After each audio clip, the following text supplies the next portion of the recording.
Hello, my name is Matthew Withers, and I chose the topic of Emily Dickinson. She relates to what we're discussing because she is one of the most pronounced poets of American literature. She was born December 10th in Amherst, Massachusetts. She was known for her writing because of her use of form, syntax, slant rhyme, and being paradoxical. Like in her poems, she says, "Faith is a fine invention when gentlemen can see, but microscopes are prudent in emergencies." Faith is in quotation marks, and she uses the word see other than the actual meaning. She also used wordplay when she says the word eye, as in eye, as in your eyeball, using it to say she died.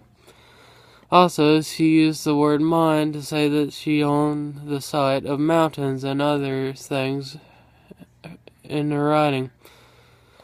I find it interesting because we live in a nation that says one success is based off of oneself, and that we believe in an all-powerful God that,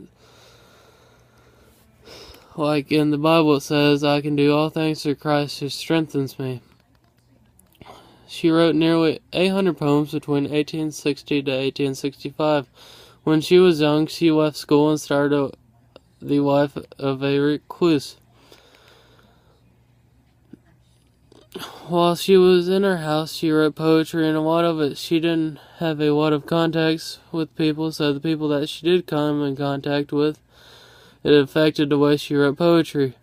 When she met on her trip to Philadelphia Reverend Charles Wadsworth, her writing changed, but no one knows why, and they weren't sure if it was a romantic relationship or wasn't. There were many other encounters with other people that affected her writing style, but was the most pronounced. She went to Amherst Academy and Mount Holyoke Female Seminary. After 1 year of being at the seminary, no one knows the reason being that she left. It could be because of her dad or emotional state. After that, she became in an inclusion state, which was because of her agoraphobia, depression, and or anxiety. She wrote most of her poetry at this time point, which was about 1,800 poems in total. The way she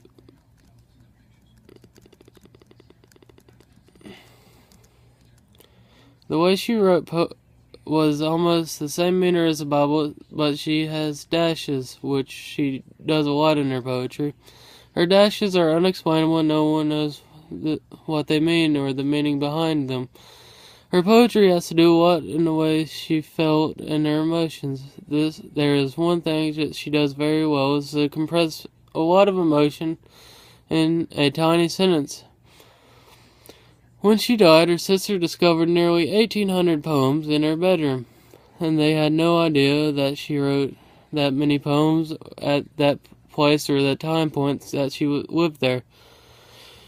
She was known to wear white outside of her house, and in her last years, white was not the color of innocence and purity. It was the color of passion and intensity for Emily Dickinson. So in her writing, she wrote that in that way. In conclusion, Emily Dickinson was one of the most famous poets of American literature. She used her wording differently than any other poet that came before or after her. She was affected by the people that she came in contact with, and it also affected her writing poetry and the emotion behind it.